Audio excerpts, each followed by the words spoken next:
सर्वांचं या शैक्षणिक यूट्यूब चॅनल मुरली स्टुडिओमध्ये स्वागत करतोय। तुम्हा सर्वांना खूप खूप धन्यवाद सपोर्ट केल्याबद्दल। मित्रहो, आज आपण या व्हिडिओच्या माध्यमातून मूर्ती लहान पण कीर्ती महान असं आपण ज्यांना म्हणतोय अशा माननीय लाल बहादूर शास्त्रीजी यांच्या जीवनावर प्रकाश टाकणार आहोत। तुम्हाला नक्कीच आवडेल अशी खात्री बाळगतो। तर हा यूट्यूब चॅनल सबस्क्राईब करायला विसरू नका आणि मित्रांना मात्र शेअर करा, त्यांना पण या सुंदर माहितीचा नक्कीच फायदा होणार।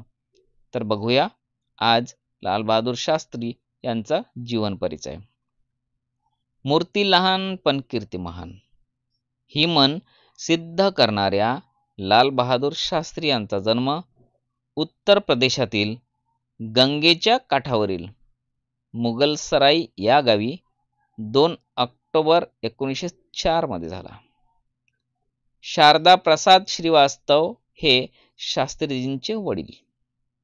शास्त्रीजी लहान असतानाच निवर्तले। त्यांची आई रामदुलारी देवी नंतर माहेरी परत आली। तेथे आजोबांकडे शास्त्रीजी लहानांचे मोठे झाले।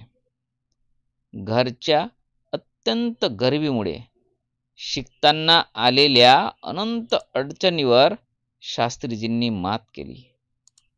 शाळेत होडीने जावे लागे, पण काही वेळेला पैसेच नसल्यामुळे ते पोहून पलीकडे जात, पण शाळा बुडवीत नसत। शांत अबोल असणारे शास्त्रीजी मनापासून अभ्यास करत, दुसऱ्या मुलांच्या शिकवण्या घेऊन रोज पायपीट करून ते पदवीधर झाले व पहिला नंबर मिळवून त्यावेळेची त्यांनी शास्त्री ही पदवी घेतली। देशाच्या स्वातंत्र्यासाठी झटणारे महात्मा गांधी, लाला लाजपत राय, नामदार गोखले इत्यादी नेत्यांच्या शास्त्रीजींवर प्रभाव पडून ते देशसेवेत असहकार चळवळीत भाग घेऊ लागले। लोकोपयोगी सार्वजनिक संस्थांचे ते सभासद झालेत। त्यांची कामाची आवड व चिकाटी पाहून नेहरूंनी एकदा म्हटले, प्रामाणिकपणा व मनपूर्वकपणा यांचे नाव लाल बहादूर शास्त्री। नोकरी न करण्याचा निश्चय करून शास्त्रीजींनी लोकसेवक समाज संस्थेद्वारे अस्पृश्यद्वाराचे काम सुरू केले। स्त्रियांचे स्वावलंबन व अस्पृश्यांना नवी संधी मिळण्यासाठी ते सतत झटले। कायदेभंगाची चळवळ, भारत छोडो आंदोलन यामध्ये गांधीजी प्रमाणे स्वातंत्र्य लढ्यात भाग घेऊन शास्त्रीजींनी 1930 ते 1945 या काळात 7 वेळा तुरुंगवास भोगला। तुरुंगातही त्यांनी हॅंगले, हेरल्ड, हक्सले यांच्या ग्रंथांचे वाचन केले। मादाम क्युरी यांच्या चरित्रांची हिंदीत रूपांतर केले व 1942 च्या लढ्यावर पुस्तक लिहिले।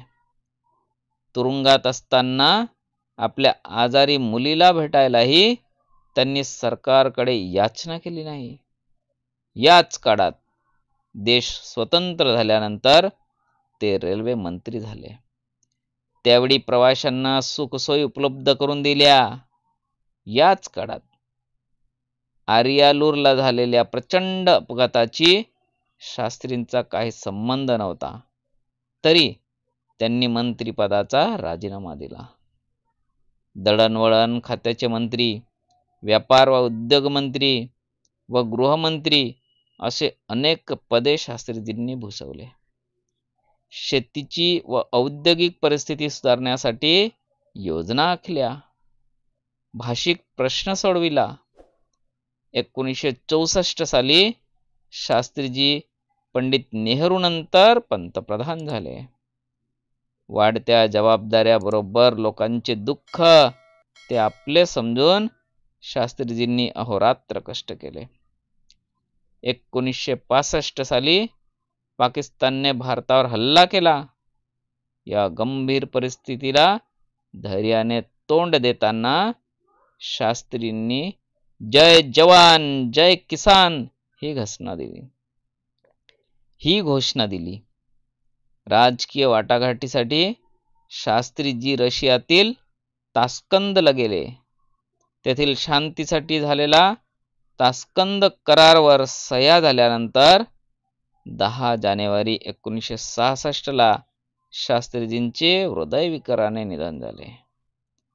अशा या महान समाजसेवकाला, थोर नेत्याला मुरली स्टुडिओ ग्रुपच्या वतीने शतशः नमन.